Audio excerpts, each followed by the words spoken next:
or who is it that is considering how you feel today? Yeah. This would be the basis of the. This would be the basis of, let's say, the message of non-duality or not to. Is where does that start? Yes. So who's giving the meaning? So there's a thing called A Course in Miracles. If you ever heard of it, that's cool. If not, it's just a huge book essentially, and it has a bunch of ideas in it. And it's got these things that are called lessons, which are like these things that you go through, but they're little sentences, really. Some of them are really vibrant, and I don't remember the whole course. I don't really know that much about the course. It's a very long book, so yeah. But the course has a lesson that says you and I give everything all the meaning that it has. Now, when it's saying you and I, it's talking about the sense of being an individual. So when like TK says there in the chat, I, me, yeah? So the idea of form and formlessness arises to you. The idea of you, yeah? Now that idea of you, which you actually could say I, like Ramana Maharshi would say I, yeah? The idea arises to the I. So the sense of being the individual. Now, there's that saying in the Course, you and I give everything all the meaning that it has, is a very vibrant thing because this is what your head is doing all day. It's giving meaning to everything. Yeah. So if you are familiar with Buddhism at all, or not, it doesn't matter. But essentially, everything that arises doesn't have meaning. It doesn't have individual existence. Yes. So like when the head sees this through the eyes, it immediately identifies it as a lighter. But this idea of being a lighter, this perceived thing, doesn't have meaning before that. You understand? Because it's actually not a lighter. It's a bunch of different parts which compile this.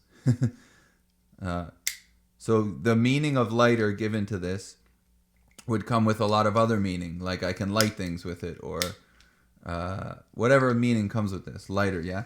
But everything inherently doesn't have meaning until it's given meaning. So everything is inherently empty. Yes?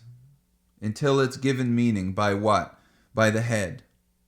And now one of the things the head is doing is it's saying that you are there, which is so everything that's given meaning by the head is given meaning by you, because the head is telling you that you're the one giving meaning. And this is what is negated in non-duality, or this not to, yes? This sense of I, me, being the one, being this body, the head is giving everything meaning, and then it's saying, oh, and you're this body, which is these thoughts, and you're now tied to the bondage of self, yeah? So seemingly you're the meaning giver. The interesting thing about this is if you step back into like what Ramana would call big S self, or what you are as awareness, or the ground of being, we are giving the mental process all of the meaning that it has from what we are before the body. Yeah? So when the head comes up and gives meaning to something, one of the things it's saying is that you are there doing that. Yeah, this is what's negated or inquired or questioned in not to philosophy, is that false subjectivity which everything seems to arise to. Yeah. And then from what you are, you see that you're giving the thought process and the idea of I all the meaning that it has. So the head is giving the world meaning, and then what you are from awareness or the ground of being or some whatever before the body, whatever you want to call it, you are giving that mental process the meaning that it has. And we're giving it a lot of meaning because we're identified as it, which is the, as Paul Hederman would say, it's like the most meaning that you can give something. Hey, Irene, from Virginia. Nice. So then the ability to differentiate between everything and nothing is the paradox of what appears to be there and not there, depending on your focus. That's too many words for me, TK. Yeah.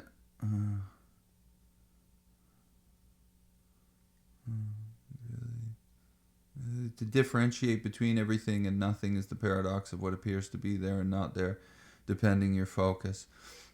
You know, when I read stuff, not just what you wrote there, but like when I read stuff online or whatever, as soon as I see that many words and concepts, I just go right back to the I. Because mental understanding of that kind of stuff doesn't work for me. It hasn't proved valuable to me in any way.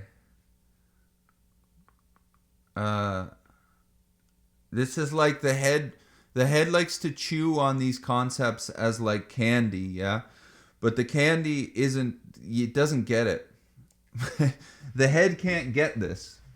See, one of the things that happens in spirituality or spiritual practice is the head is giving, when the Course in Miracles says you give everything all the meaning that it has, it's saying you give everything all the meaning that it has. Everything. So really, even Advaita or non-duality, it only has the weight of meaning that we give it.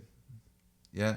So it's important to see what's giving meaning, because that is what you're not in this approach. Yeah. So when the head tries to grasp concepts, I've noticed this in my experience. The head tries to grasp stuff and then it thinks it knows it. So it gives a ton of meaning to non-duality. And now it's just giving more meaning. It's putting all the weight into it. So when the Course says you give everything all the meaning that it has, it's telling you to look at the head, because you're giving everything all the meaning that it has. The body, the mind are taken to be yours. That's a ton of meaning. Yeah, the body and the mind then say they want to get out of the body and the mind. That doesn't work as a body and mind, you see? So, would you hear your thoughts and opinions? Okay, I'll come back to that, Tanya. So it's important to see that your head gives everything all the meaning. So when it's trying to grasp the ungraspable, it would be important to see that your head is giving the ungraspable all of this meaning, and therefore making it meaningful. But the meaning that's given to it is illusory. And the head can't grasp the value of not to philosophy, or the message is that you're not going to get it. So as soon as you see the head try to get it, that's what gets negated. Because the head is a dualistic system. The mental system is taking itself to be subjectivity of a bunch of objects. And it's trying to objectify what you are before it, which can't be objectified because it's not two, and the mental system is two. Anyways, the whole point of what I'm saying there is essentially, as soon as I see a bunch of like stuff trying to be put together through words and this and not this and this, it's just like right back to the who, because it just gets confusing. The head is trying to make sense of what it can't make sense of, because there's nothing there for it to make sense of. And yeah, it's why if you read Nisargadatta, he's constantly just like, who's saying that? Or you know yourself before you try to know the world, yeah? Because obviously he would know that the head is giving everything all the meaning that it has. And he would also know that those things don't have meaning. This thing doesn't have, this perceived thing doesn't have meaning as a microphone until my head goes microphone. And then it goes my microphone. And now it's a very personal microphone. So now if it breaks, the meaning of that microphone is that I've lost my microphone and now I have to buy another microphone. You see, it's just meaning on meaning on meaning on meaning. It's important to see that the head is giving everything all of this meaning, because we try to change the things that the head is giving meaning to, like the world, yeah? We want to change the world, but the head is giving the world all the meaning that it has.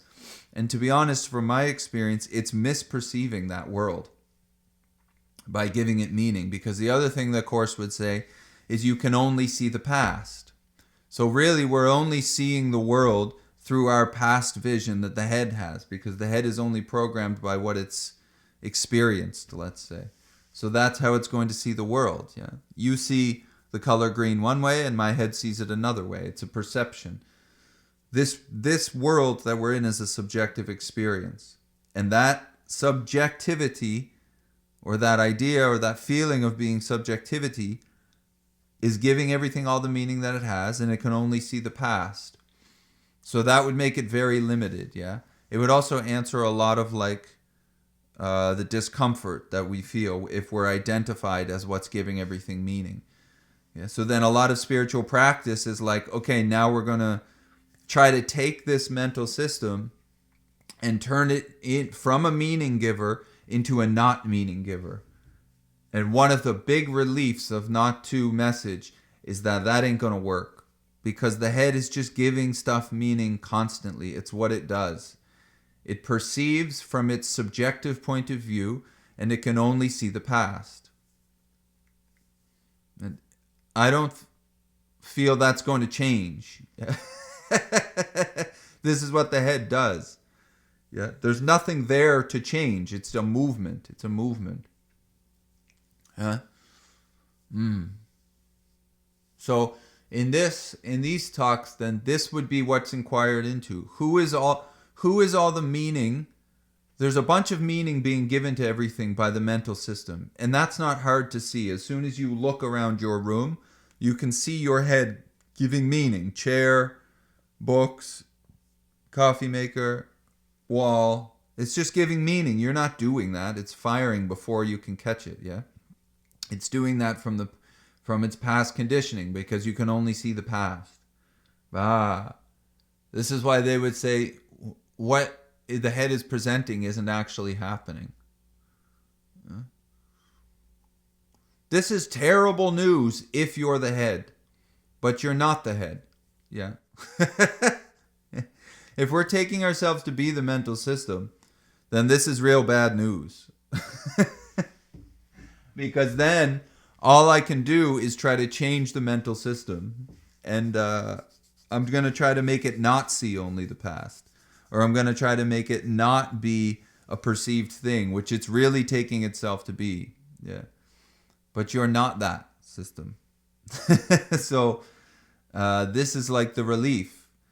And a lot of times people find this message through constant failure, or years and years of trying to make the head stabilize, and they can't do it because it's an unstable system, yeah? And it doesn't matter how many ayahuasca trips or how many mushrooms or how many meditation retreats they do, they can't seem to get out of what they're taking themselves to be in, but they're not in it in the first place. Yeah. Yeah. Those lessons in the course I think those are probably the only two I really remember, but those are really great. Yeah, you and I give everything all the meaning that it has. So the head is giving meaning to everything, including spiritual practice, including your thoughts. Yeah, there's tons. The most meaning you can give to something is by calling it yours. So if thoughts are your thoughts, that's a ton of meaning. Yeah. And then those thoughts really are having you. You're not having thoughts. But it's through the yourness or the myness of them, yeah, that they're really kind of running the body around. First time here. I've been thinking of joining a program and not sure what to expect. Would love to hear your thoughts and opinions. Go to a program meeting would be my thoughts and opinions. Humbly. They're not that scary, yeah.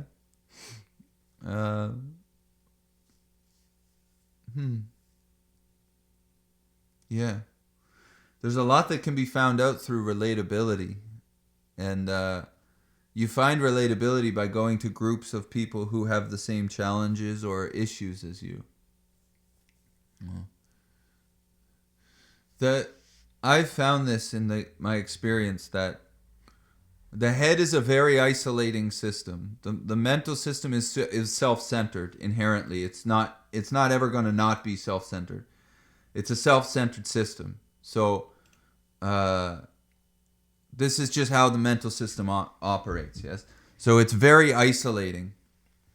And by going to groups of people where they have the same ideas or feelings and things as you, it fractures that uniqueness. And in AA, what they would call terminal uniqueness. Because people have brought this up before of like, should I go to meetings? Should I not? I don't know what to do. This is all coming from like the mental system being very unique. Yes, it's taking itself to be completely unique and separate from, and it's very worried about what's going to happen. The best thing that you could do is go to a meeting and see that what's going on mentally is not unique. Yeah. Because it removes some of the personalness of it. That all these ideas and fears are mine and that they're really controlling me. You see? So this is why I just say just go to meetings. Stop thinking about it, you see? Because the center of the problem is in the thought system, and we are identified as it. So when it presents, I should go, maybe I shouldn't go, I don't know what I should do. This is all games of the head, yeah? The head is playing God on you. Not just on people who are in recovery. The head is playing God on everything. It's giving everything all the meaning that it has. When those things inherently don't have any meaning, what would that be but playing God, yes? It's a false God, as Ramana would say. Your head is playing a false God. So the best thing that can be done is to go to a group of people and see that that head is not unique. And then it starts to lose its grip as its false God. Yeah? You start to lose faith in that, and then guess what happens? You land in what you land in. Yeah? And it's so simple. If that didn't occur to me, it felt like a big commitment rather. Just go to meetings. Yeah. Your head is presenting all kinds of ideas to you on what could happen, or this, or I have to go as a big commitment, or I have to go as I'm going to learn. Just go to meetings. The thing about 12 steps is like,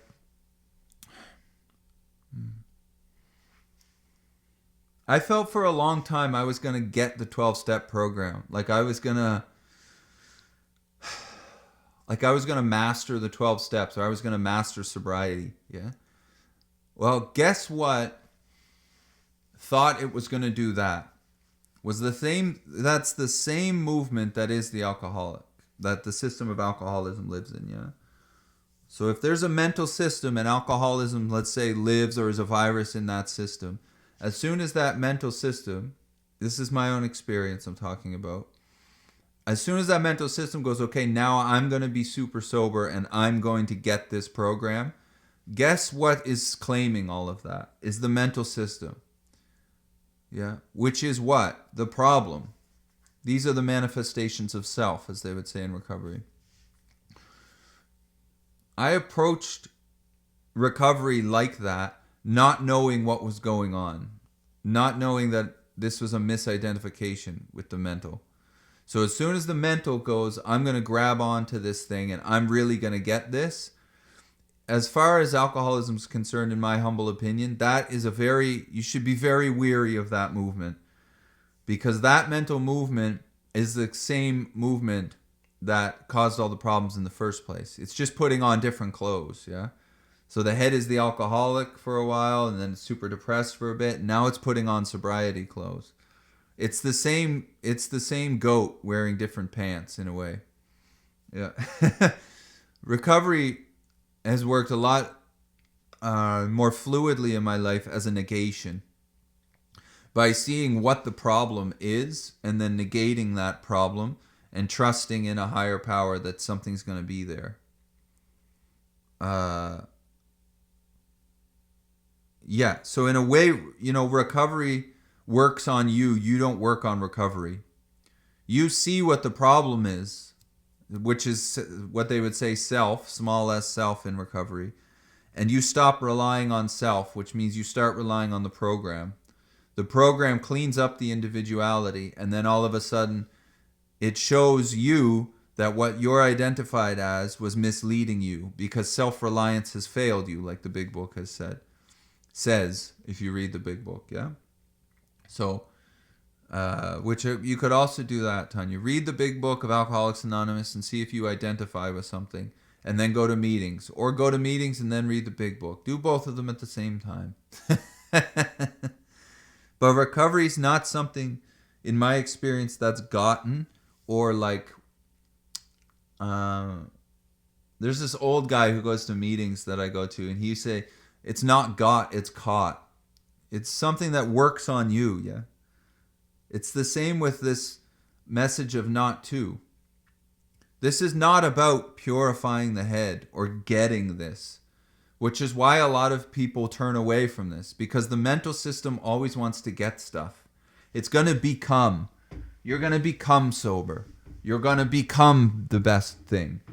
Yeah, but these are all self-centered movements. This is a misunderstanding. So when I give talks like this, for instance, and I'm speaking, the head realizes pretty quick that it ain't gonna get nothing. Yeah, and then people vamoose a lot of times. Because their head is trying to get something. It wants to become the one who understands. It wants to be the one who grabs. It wants to be this or this or this, you see? So you can see your head grabbing at all those concepts and ideas. I should go, I shouldn't go, it's scary, I don't know. Just go. Yeah. Just go. Keep it much simpler.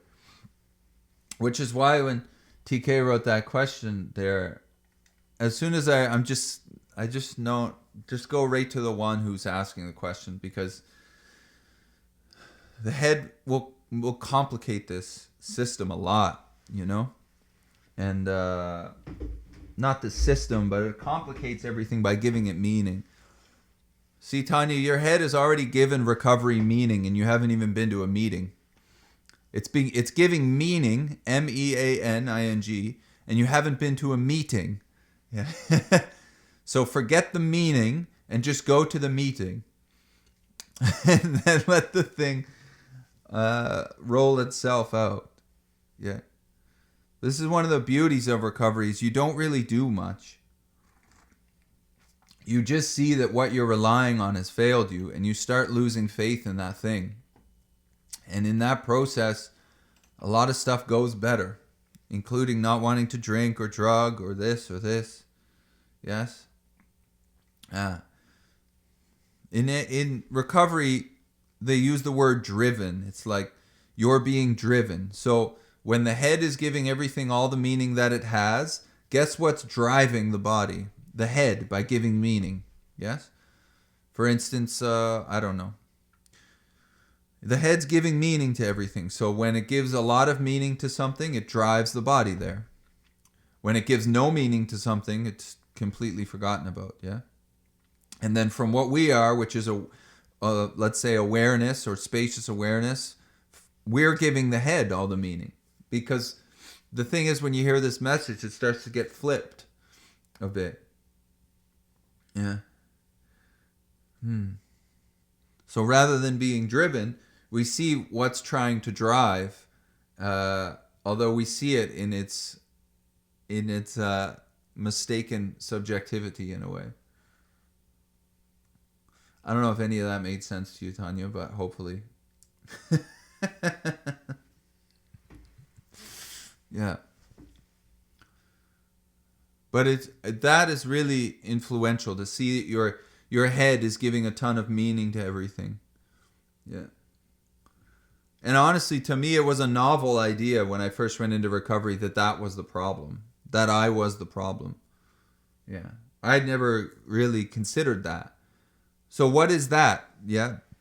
If I hadn't considered that I was the problem, why was that? It's because I was identified as what is the problem, which is the body, the head, yeah? All of the head's suggestions. The head is never going to really look at itself. It's never going to take into account itself. It's like that story of the 10th man. So if you've never heard this before, there's 10 monks and they're walking and they have to cross a river. Yeah. So they cross it one at a time, and every time they cross it, one of the monks who already crossed counts to make sure. Yeah. So then they all cross the river, and then they do a last count. They all line up, these 10 monks. And then one of the monks starts counting. And then he says, there's only 9 of us here. He's very concerned. They're all very concerned, and they get really sad. We lost. One of us got lost, yeah. Okay, so then they line up again, and another monk counts. And he counts 9. And he goes, there's only 9 of us. Yeah. They're all very remorseful. And then this old man walks by and says, why are you all crying? Why are you all sad? Yeah? And they said, oh, we crossed the river and we lost one of the monks. And the old man said, line up. And he counts, and they're all 10 of them there. You see? And then I think in the story, he slaps all of them or something. But, yeah. But you see, when one of the monks was counting, he wasn't counting himself. Yeah? Because the monk is identified as the body. So the monk's not taking into account the body as one of the 10 because it's seeing from the head. You see? So the last thing that the head is going to look at is the head until it hears a message like this or it goes into recovery and somebody says, well, maybe you're the problem. And then that's this like a big reveal, you know? This is like a big, this is a big light gets turned on there. And then from the message of not two, as Ramana would say, being ourselves reality. So if you are reality, yeah, then if you're the problem, let's say just for language sake, if you are the hurdle or the speed bump, then if you are reality, obviously what's the speed bump isn't reality, yeah? So there's a misidentification somewhere. There's something going weird, essentially. You're identified as the mental system, and that mental system is putting you in this body. So the head interprets to the body of which is a part. That's from A Course in Miracles as well, yeah? So when the head is yapping, and it's saying I, me, my, because it's self-centered, it's picturing you as a body. It's saying this. So then recovery is saying self-reliance has failed us. So relying on the head, which is saying that you're a body, has failed you. It's driving you in the wrong direction. Yeah. This is like revelatory for most people when they come into recovery because they don't consider that relying on themselves is what, because they're looking out at everything else. Yeah, and nothing else around them is going right. And it's this stuff's problem. It's not the center of the wheel's problem, you see. Because from the identification as the head, we're looking through the glasses of the head. And the head doesn't see the head. You understand? Until it goes into a program, or it comes and meets a message like this and says, maybe you're not that. So now all of a sudden, what you were looking from is starting to get looked at. And that reveals a lot. It reveals how what you were looking from has been misleading you. And that's how self-reliance has failed you. Because you're seeing the world through the eyes of fear, and there's no fear out there. Yeah?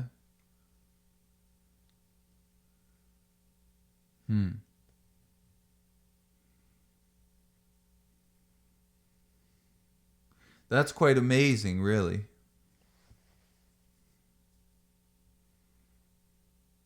And then if you sit down and really look at all of the thinking, it's happening constantly. Yeah, when you're in the shower, you're taking a shower, and your head is thinking about everything that happened 4 years ago. So that's not actually happening. The head is presenting all these old ideas, yeah? Where you go to bed, and you're laying in bed, and your head is just firing off tons and tons of stuff. Past, resentments, what's going to happen in the future. None of it's happening, no? So if you're identified as that mental, there's seemingly a lot of stuff that you have to start taking care of. Now, in my experience, trying to alter that movement doesn't really work that well. What has really worked is seeing that when that movement arises, I'm not doing that movement. And this arises in recovery too down the road of like, when people relapse, you know, I've seen like a lot of, or heard a lot of stories, somebody in recovery for 20, 30 years, and then they relapse. So what is that? Yeah? Because obviously turning the mental system into a not alcoholic system didn't work. Otherwise they wouldn't relapse. So recovery is a solution. So the solution is being missed somewhere. And I feel, in my experience and from hearing people talk, it's identification as the mental system which has them tied. Even after 20, 30 years, they're still identified as self, as they would say in recovery. So that 20 years down the road, when self all of a sudden says, I could probably have a drink, yeah? They're still identified as that. And if they've stopped going to meetings or something, they're hooked. That thought has got them, yeah? So drinking starts in the thinking, and then the drinking happens. But they're getting hooked. They're still caught or identified in the bondage of self.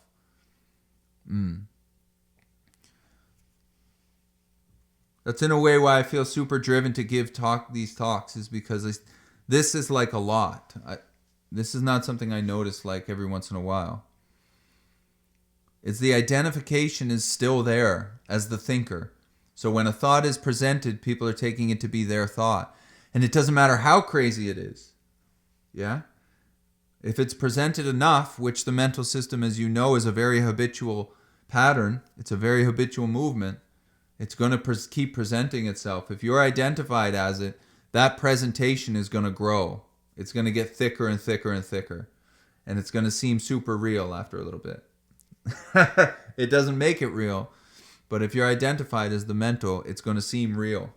So an idea that would be super crazy, like go out and have a drink after 20 years, they get driven. They're still getting driven through identification. It's very interesting. So you and I give all of the meaning that it has. You and I give everything all the meaning that it has. That would include the mental. That would include the thinking. So that back and forth, should I go to a meeting? Should I not go to a meeting? That back and forth doesn't have any meaning, except it's taken to be your thinking. And in that, now it has tons of meaning. And it has tons of weight. Yeah. Crazy. This is another thing I've seen bind a lot of people when I talk to them too. Because they teach yoga classes sometimes. Is the head gives a ton of meaning to spiritual practice and presenting spiritual ideas. And man, that creates a whole world of wild stuff. Identification as the great knower or the presenter of ideas or whatever. Damn. Yeah, that creates a whole wild thing, you know. One of the main maybe impediments of like self-inquiry for a lot of people is that they're identified as a spiritual seeker. And when I mean identified, I mean identified. Yes, they are a spiritual seeker. That is what they're taking themselves to be. You see, the head, the mental system, being in a dualistic system of subject-object, is always trying to get stuff. It just constantly wants more things. Yeah. And one of the things that it really gets for a lot of people, or wants to get, is free. So the mental system mental system which is taking itself to be a thing, wants to become a no thing, but it wants to maintain its thingness, to know no thing. Now, no thing can't be known, and the mental system can only know things.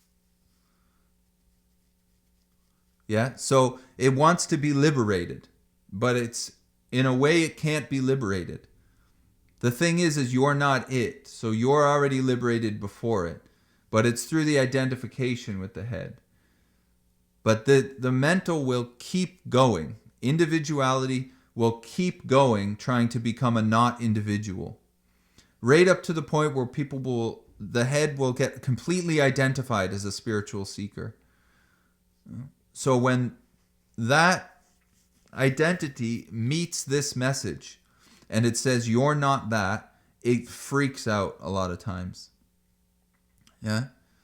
If you are what you're looking for, then what's brought into question is all this seeking of what you are. Because you already are what you're looking for. Being reality ourselves, as Ramana would say. Being, meaning the gig is already up, essentially. But if you're identified completely as the seeker, this would bring into question all of that seeking. And there's a lot of weight put on that seeking. And teaching in a way. I spoke to somebody a while ago. I like sharing stories of like interactions and things. I don't give real names or anything, but I find there's a lot to learn from that. It's one of the benefits of going to recovery meetings is you learn so much. Like I know not to drink non-alcoholic beer because I saw like 4 friends relapse just from doing that. So near beers don't work essentially for me. But anyways, I spoke to this one dude and he had a whole organization established and all these clientele and things on anxiety, on reducing anxiety. And he had courses and whatever, all this stuff that he was presenting. And I ended up talking to him because he was in the rough real bad, anxious, really, really badly. And one of the biggest weights that he was carrying around was that he had started this organization on anti-anxiety and getting rid of anxiety, and here he was super anxious. Now, a lot of the anxiety that he was experiencing was about the business and the clients he had started, about anti-anxiety. It was causing him anxiety because now he was experiencing anxiety, but he's supposed to be the guy who's talking about getting rid of anxiety. Yeah. The duality of it's really funny, but the thing is, this is where we get talking or touching on doership, which I feel is very important and oftentimes maybe turned away from. He was identified as the one who was doing anxiety. Rather than anxiety happening, he was taking himself to be the one that anxiety was getting done to. And when they say there is a solution in Alcoholics Anonymous, the solution, in my humble opinion, and this isn't an AA meeting, I'm just sharing my experience, the solution is to see that self-reliance is what's failed you, and you stop relying on self. You stop relying on the individuality. You put that reliance into a higher power, and then you clean up the situation of individuality, and then you keep the reliance on the higher power. Now this is the thing. If your reliance is still on self, small s self, yes, then what arises in the body and the mind is taken to be yours, and you're still relying on it. So when anxiety arises within the system, if it's taken to be yours, you're relying on self. And now it feels like you've done anxiety. The same way it would feel like he was the doer of the organization that he had created. So the solution is losing faith in self. It's not in like trying to modify it or something, make it into this like purely change the head into a not head. It's losing faith in it, so that when it presents these ideas from its past, they're not taken to be yours, and they don't get lit on fire. Now his had already been lit on fire, you see, and so now there's other stuff somebody would do, But the reason I tell the story is because it's the identification as the one who has the anti-anxiety business that when anxiety comes up, what's causing a lot of the anxiety is the identification as the one who knows about anti-anxiety. Both ways, he's taking himself to be the doer. I'm the one who created the anti-anxiety organization. But even more scary, I'm the one doing the anxiety. And that's what I don't feel is what's happening, at least from my experience. Anxiety is doing, yeah, but there's no doer thereof. Thoughts are happening, for sure. But when it's investigating the thinker, it's not found. There's no thinker thereof. There's thinking. There's hearing, there's seeing, there's tasting, touching, but there's no one in the center. But if there's taking to be a one in the center, which would be Ramana Maharshi's I, then all of this gets very personal. And then a bunch of stuff has to happen. Because if the anxiety is arising to me, then I have to change the anxiety. You see? Without seeing that the me-ness is what is probably the rot or the middle of the whole thing. Now, for a lot of people, the thinking probably isn't that influential. But for a lot of people, it's extremely harmful. If they're taking themselves to be what the head is presenting, they'll do stuff. They'll kill themselves. They'll do all kinds of things. Drink, drug, whatever's going to happen to try to get out of that system, yeah? So the importance of this message, I feel, is to look at if you're in the system in the first place. Yeah? Are you the doer of all those thoughts? When you lay down at night and go to bed, it doesn't take much thinking, yet it seems to be tons of thoughts, no? What's going on there? Yeah? That would be an important thing to look at, I feel.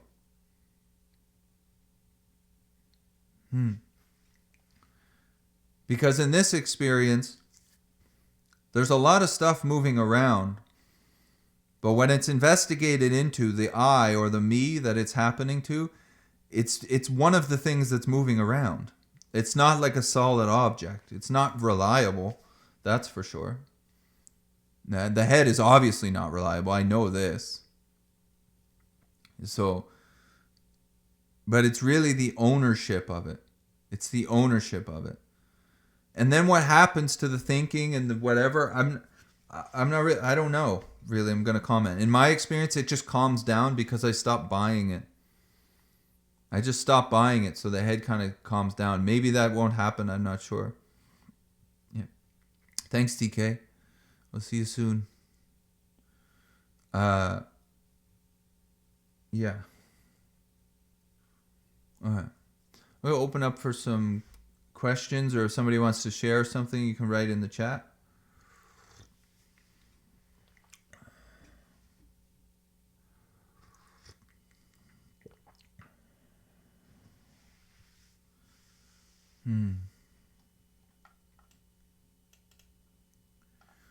This whole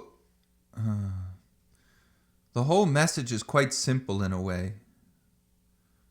It essentially asks if you are the I or the me. Yeah. When everything happens, you seem to be there. It's my money, it's my house, it's my job, it's my family, it's my car, it's my stuff, it's my creation, it's my music, it's my talk, it's all this my stuff. Yeah. So the simplicity of this is essentially, who am I, from Ramana, yeah, is to keep the focus on the I and see what that is. Because if in my experience, what happens is there's a bunch of stuff arising, whether it be the senses or emotions or whatever, and then there's a sense of I, but that sense of I is a thought. It's nothing other than the head. Like Ramana would say, you are a bundle of thoughts, yeah? But there's no thing. As Paul Hederman would say, there's no noun. It's just a bunch of verbing going on here. And a lot of, I feel, what's presented as spiritual practice is trying to make that verbing either stop or be perfect or be clean, let's say. And in my experience, it's not. That's not how it operates. And the more I muck with the verbing, and try to alter it, the more I'm reifying that there's a noun there to do that. Yeah. But seeing that there's no noun in the middle of it, the verbing can happen without all the personalness, and then it gets clean on its own.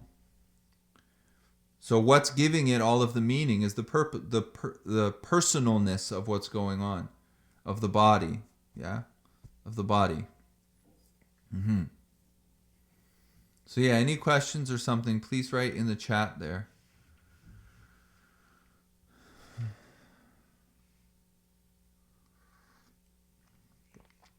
The two little things we looked at earlier were you and I give everything all the meaning that it has. And you can only see the past. Both from A Course in Miracles.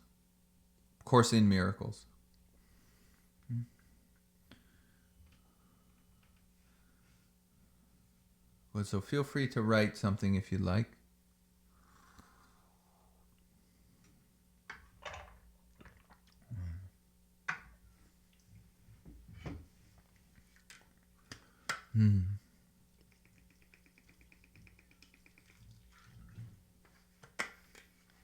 So let's revisit those two sayings then quick.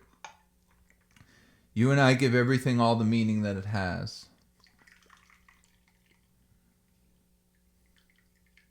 There's a question. Lorette, how do we live in the world without our body? Which is temporary, but still we have to be embodied. Wow. It's true. Being embodied is very important, actually. Because what you are pervades the body. Yeah? Awareness pervades the body. It's not outside of the body. Which is why I think yesterday we were talking about settling downward inside the body as a sort of, you could say like prerequisite or something. The pause, nice. I'll come back to that. Settling into the body. How do we live in the world without our body? This is like the, I'll come back to that, Pierre. How important is it? You are the pause, so it's pretty important. How do we live in the world without our body? You see, this would be a question from the viewpoint of doership or identification with the body, yes? How do we live in the world without our body? That would be taking into assumption that you are the body, right? So I would come back to the one who's taking themselves to be the body, which would be I or me. But still we have to be embodied. And having done embodiment therapy for a couple years, I'll tell you what disembodies us is the sense of being an individual, because it's very fragmented. It's like in psychological terms, they would talk about it as the false sense of individuality. Your wholeness is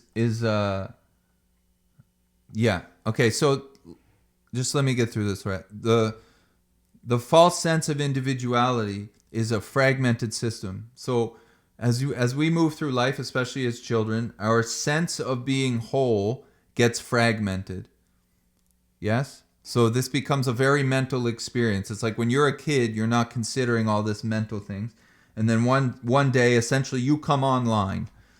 And then the mental system is dividing or breaking up this sense of wholeness. Also, the body has bindings in it from psychological bindings. Yes? So our wholeness, let's say, as a body and as what's before the body, are fragmented or seemingly pulled into parts by the mental system. You see? So what you are there's nothing that exists without consciousness. That's like the juice, the electricity for everything. The body is a non-existent thing, meaning that it doesn't, if your head turns off, the body just falls down. You see? The body doesn't have existence. It's getting existence from the head. The head is getting existence from, let's say, the eye, and the eye is getting existence from consciousness. It's just stepping it back and back and back. So how do we live in the world without our body would be a question that comes from body identification. Do you understand? So it's the idea that I'm the one with the body, which is fragmenting the experience of wholeness. It's like one of the primary fragmentations, the bondage of self. But still we have to be embodied.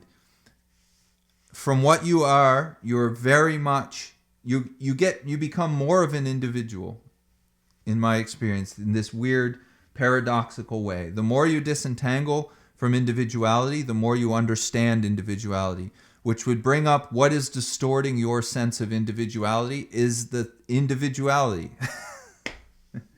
It's coming from a false sense of self. Yes, is distorting the actual sense of individuality. From what you are, you can't be more inside your body. It's super embodied. It's the most whole that anything can be, and it pervades both the body and the wall. You see? So how do we live in the world without our body? That question comes from a body identification. So that question comes from what? Me, let's say. Yes, if I was sitting in your chair, which is temporary, but still we have to be embodied. So it would the thing is what's disembodying you is the question. It's not how do I get embodied? You are wholeness. Yes? What is disembodying you is the question. You understand? This is very important what you're bringing up, because this is the mental movement. The mental goes, how do I get whole? Your head, your sense of individuality is trying to become not individual, and it can't do it. You see? This is why I repeat like the same things here, because this is what happens. Your head is trying to become quote unquote whole. But it's the mental which is fragmenting the wholeness. What you are is wholeness before the head.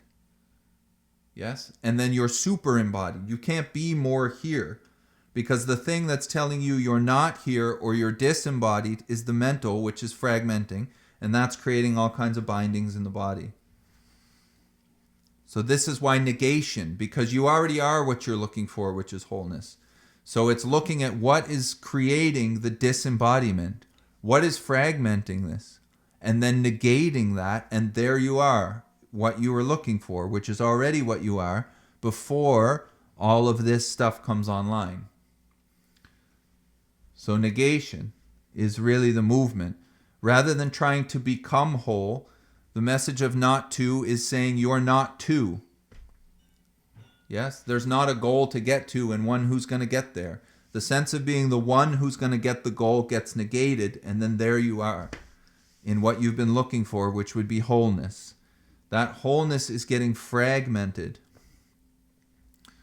So rather than trying to stop the fragmentations, just see what's fragmenting wholeness and then use inquiry into who that's arising to.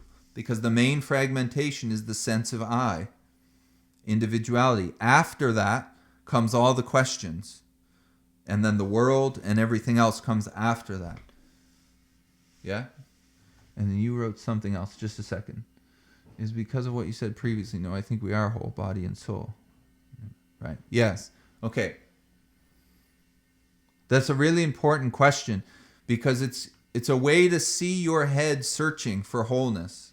Individuality would be there's a sense of subjectivity, which means there's tons of objects. That would be individuality. Yourself, small s self, is trying to become a not self. That's not going to work. Self can't get out of self, as they say in recovery. Yes? So when you said, how do I live in a world without our body?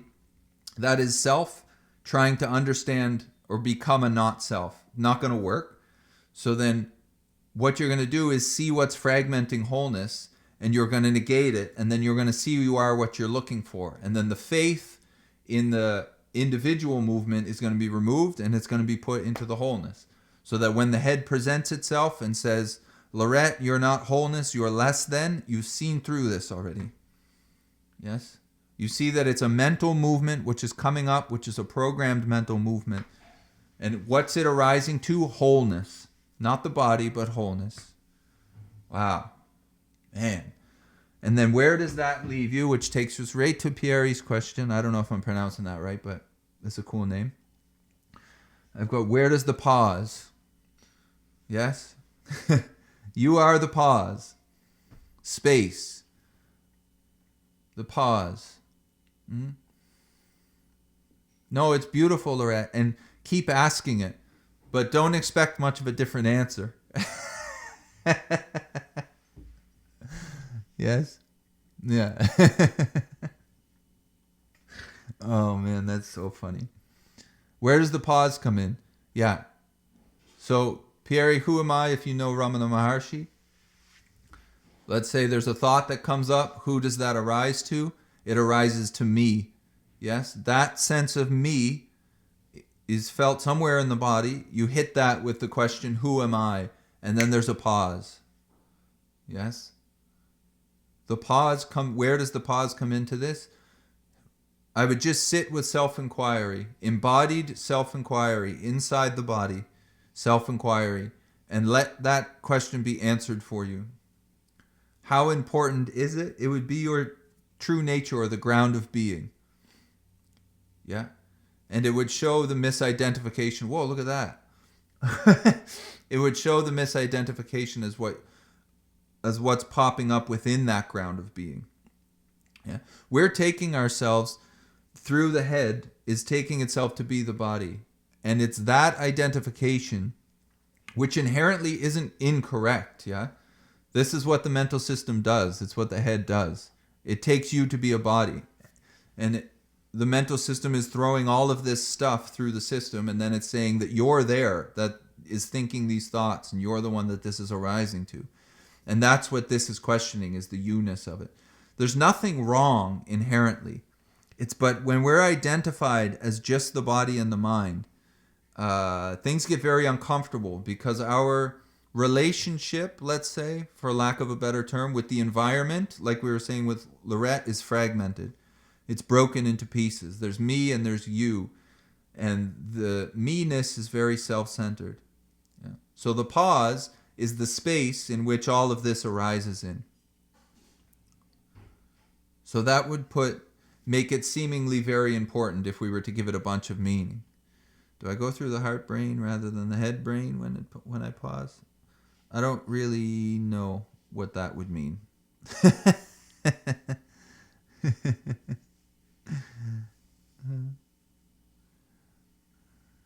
Ooh. Alcohol takes away the anxiety. What's an alternative to drinking alcohol? Looking at the anxiety, yeah? Salvatore? Alcohol takes away the anxiety, so the root there would be anxiety. That would come before the need for alcohol. So if you want to get rid of alcohol, you'd look at the anxiety. Yes. So in this message of not to, it would be who does that anxiety arise to? Because when the anxiety comes up, it's taken to be your anxiety, which makes it very personal. Yeah. So Salvatore, you're asking a good thing. Just write in the chat to make sure I know you're getting what I'm saying. Yeah. In many ways, self-inquiry is just a regression. So there's alcohol. The need for alcohol is because of anxiety. So step back and go to the anxiety. Yeah. What's causing anxiety would be to remove those factors. As far as not to philosophy or message would be concerned, it's just questioning who's the anxiety arising to. Yes. These talks would be focused on not the message of not to, which is to be free from self, not as self. So it wouldn't be to purify the system which is holding anxiety so much. It'd be look at who's it arise to. However, it would help a lot to know what's giving you anxiety first. Otherwise, it could be very confusing if you inquire into who it's arising to. Yeah. So if you step backwards, this would be the process of 12-step recovery. And just like we were saying earlier, if you have problems with alcohol, go to a meeting. Go to recovery meetings, yes? This would be the best approach for an alcoholic. 12-step recovery does not talk, in my experience, a lot about alcohol. Alcohol is like an after effect. It's a symptom of a bigger problem. Let's say anxiety, yeah? So 12 steps is looking to... anxiety would be a manifestation of self, and self-reliance is what's failed you. Or maybe is failing you now, yeah? Yeah. So it would be important to take a step back and look at the anxiety. And then this message is just inquiring into who is it arising to. Yeah, because that anxiety, you're not doing that. You're being done to by it. But there's a sense that you're doing it. So it's the sense that you're doing it which is giving it a lot of life. You see? And that sense of doing it makes everything very personal. But you're not doing it. So when you have a bunch of anxious thoughts, it would be very helpful to see that those are not essentially your thoughts. They're arising as a habit pattern, caused by something probably when you were young or whatever. You know what I'm saying? You only see the past, like we were saying before. Does this make sense to you, Salvatore?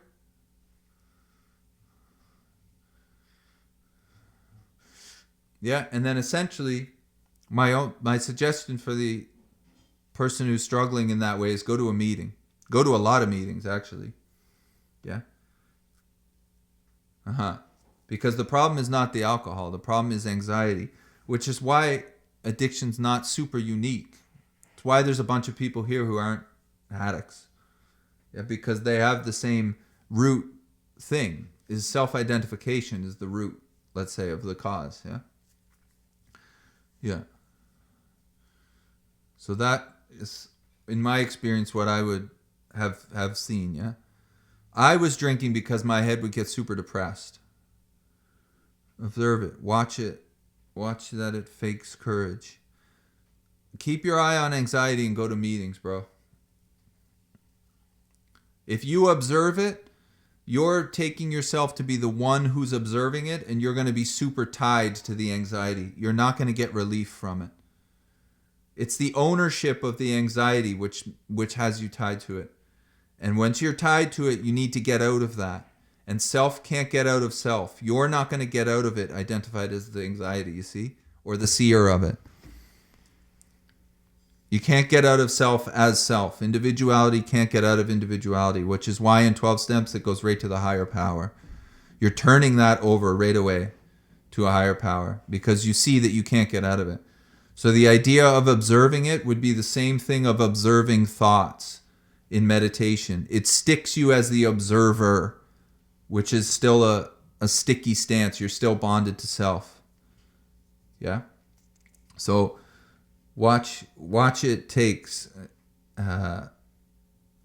Be careful with that idea of observing anxiety. You can learn about it and why it's manifesting and stuff, but you're not going to inherently get the release from it. Yeah? Because when anxiety arises, it's taken to be personal inside this body. There's a bunch of discomfort. And then what happens is you don't have a way to get out of it because you don't see that you're not it. It really feels like you're it. We don't have to lie about that. There's a sense of individuality and it feels like you're it for sure without more investigation, you see. So by observing it, it sticks you to it in a way. Yeah. So I would go to meetings would be my suggestion. Meetings break a lot of this mental bondage just by being in a group of people who have similar issues. Meetings break the bondage without you doing a lot, without you observing it and trying to figure it out. By trying to work and figure everything out, it binds us to it, but binds us to the one who has it or like whatever, you know what I'm saying? Talk about the aspect of alcoholism as an illness. And what about people who grew up with it? Is codependency an illness then? I don't know too much, Loretta. I can't comment. I'm not a psychotherapist or something, so I don't really... I just talk from experience so much and mostly based on the not to message, yeah? You talk about the aspect of alcoholism as an illness. So alcoholism would be seen as a mental illness in a way, yes? Like a virus in a computer. There's a thought system or there's a mental system, and then it gets infected with alcoholism. So that's pretty much how I see it. That one of the aspects of alcoholism is a hyper self-centeredness. So everything is referring to me, and I'm doing everything, yes? So it's like my head would say that everything is my fault, and I have a huge part to play in everything. So that creates a lot of anxiety, like we were just talking about with Salvatore. I want to get out of that anxiety, yes? The way I get out of it is through drinking. Well, it used to be through drinking. Yeah, because I had a misunderstanding of my relationship with anxiety in the head. So when the head presented something to me, like this is all my fault, or I've done it again, or I'm worthless, or whatever's going to go on in the mental system, I was taking it to be me that was doing that. These are my thoughts. And then I have to get out of those thoughts. And what's going to do that for me is alcohol, yes? So that would be the illness in a way. It's a bondage. Your bondage to self would be the root of the illness, and that self-reliance has failed you. So you keep drinking. So this would cause a dependency on a substance in order to try to get out of yourself. But what I never saw was that this is actually self trying to get out of itself. I was trying to get out of thinking as it. And you can't do that. The system can't do it. It can't divide from itself, yeah? But you can divide from it because you are not the thought system. There's space. You can get space from the thought system because you're not the thought system. This is what the philosophy is saying, yes? When there's thoughts coming up, whether they're alcoholic or not alcoholic, there's a sense of being the one seeing them, and that ties you to it. But the sense of being the seer of the thoughts would present you with a situation of two-ness, a thought and a seer of thought. And now you're bound to duality. This would be two. And then the message of non-duality is not to negate the thought. So I'm not that. I'm seeing the thought. I'm not that either. And then where does that leave you? In a pause. Yes? So as far as like it being an illness, this is how I would see just from experience. Over-identification of self is the bondage. Identification with the self is the bondage. Yeah. Remember, in Buddhist theory, there is no self. There's nothing there in the center. When you investigate it a lot, there's nothing there. There's a bunch of thoughts and stuff moving, emotions and stuff. And then the I, which you feel you are in the center of it, when it's inquired into, it's not a thing in the center, yeah? So there actually is no self. There's only a bondage to self, which would be the movement. Paul Hederman would call it selfing, which is quite nice in a way because it's a verb. It's like a verbiture. Is that a word? Verbiture? I don't know. It's a movement, yes? Self is a movement. It's like a bunch of thoughts, but they're happening constantly, yes? And they're happening so much, the thinking mind, that it seems to be creating a thing, but it's not. It's just repetition. Boom, boom, boom, boom. Anxiety, like Salvatore is saying. But they happen rapidly, and they're constantly suggesting you, me in the center. It's my thing, and now I'm offended because this is happening. I have an idea, and everything that's happening is referring to me. Yeah? This would create the bondage, the me. What is arising to me. So this investigates the me-ness and negates the me-ness. And then what you see is there is no me-ness. Yes? There's a bunch of movement which is constantly suggesting that you're there. This is the bondage of self. The glue is the constant repetition. Yeah? And unless it's investigated, we have no defense over that identification. Unless it's investigated. Yeah? Quite unendingly, according to Advaita, yeah. Essentially, Ramana would say, don't leave the sense of I in the center of it. And then eventually that thing is just going to prove itself to not be there. Yeah. Because it's part of the thought system. Yeah. You can't think two thoughts at the same time. So if there's a feeling that there's a thought and then you're the seer of the thought, that's two thoughts presenting rapidly. Yeah. Quicker than we can catch it, in a way. So it's not so much an over-identification with self. The bondage is the identification with the movement, that it's arising to me. That is the bondage. That's the glue that's sticking you to the movement of the mental, let's say, or the physical or whatever, you understand? But do you see how confusing it gets if you're chasing all of the mental presentation? Because there's so much. What do they say? There's like 80,000 thoughts a day or something. Oh my God. If you're trying to follow every one of those, good luck. Yeah? Good luck. This is why Ramana says, just stay in the center of it. That is where the second step. I believe that a power greater than myself. Great. Wow, we're getting into steps now. That's good. I believe a power greater than myself will restore me to sanity. So what would insanity be is the repetition of one behavior expecting different results. Yeah? Okay. The power greater than yourself is going to restore you to sanity. Oh, that's amazing. The steps are so good. The 12-step program is so good. So the power greater than yourself will restore you to sanity is because you can't restore yourself to sanity, yes? This is the real value of seeing this. You can't do it. Self can't get out of itself. The mental system can't get out of itself. It can't fathom not being a mental system. It can't fathom not being a self, you see? So this is why the higher power comes in. Because the higher power, rather than relying on that sense of thinking and individuality, you're just going to go right to the higher power. And then you're going to lose faith in that. And that will return the mental system to sanity. Yes, because you can't do it. This is the same thing as negation if it's done properly inside the body. The head presents all kinds of ideas.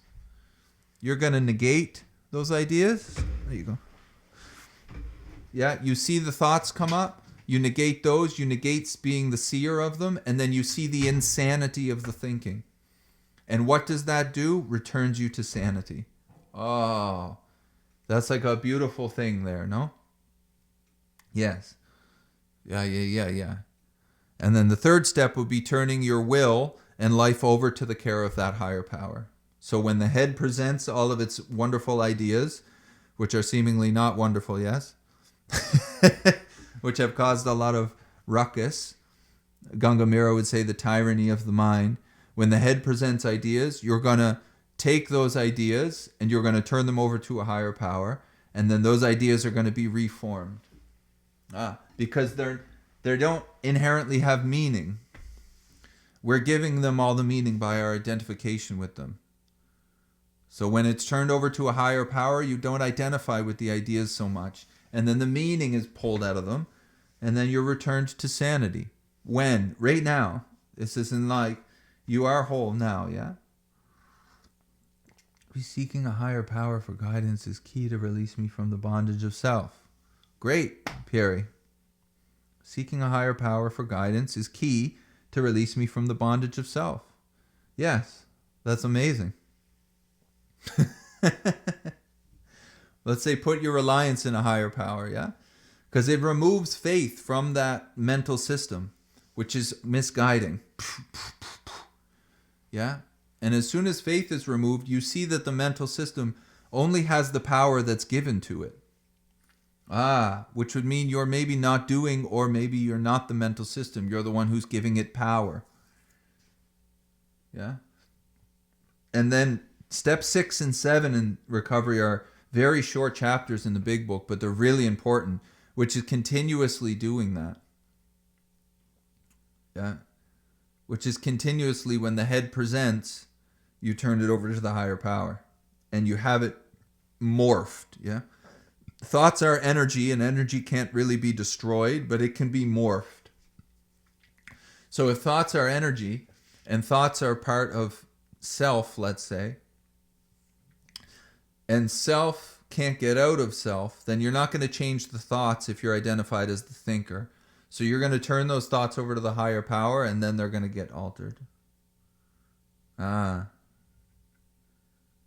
that's nice, yeah. And then that higher power helps you go through step 4, 5, 8, 9.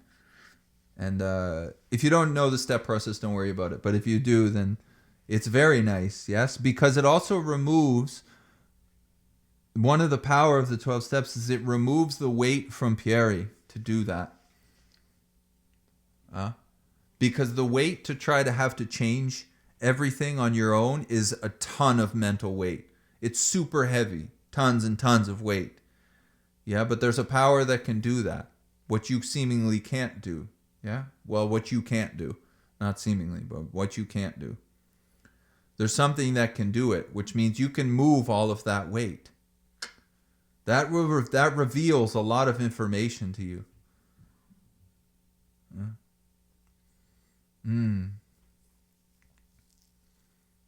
That reveals a lot of information. Yeah, it's like when you sit back into that thing of the higher power, in a way it's a negation in itself. And you see that the thoughts can be altered without you doing anything about them, which would suggest that those thoughts might not be your movement. Yeah? Mirror neurons. Whoa. Reflecting our love back to one another. I think also because we have mirror neurons, there's something special about reflecting our love. 12-step programs, I feel, give in the individual. Yeah. Just remember, like, negation is not a denial of what's going on. There's still individuality, and it's still arising, no? So 12-step programs give individuals community and a feeling of not being alone. I mean, that's like the main slogan of 12 steps. You are not alone. Yeah, so that's very important in recovery. The first thing is to see that you're not there alone. You're not trying to do that alone, I feel. Yeah, it's very important in recovery for the individual. Absolutely. I believe that a lot. Yeah.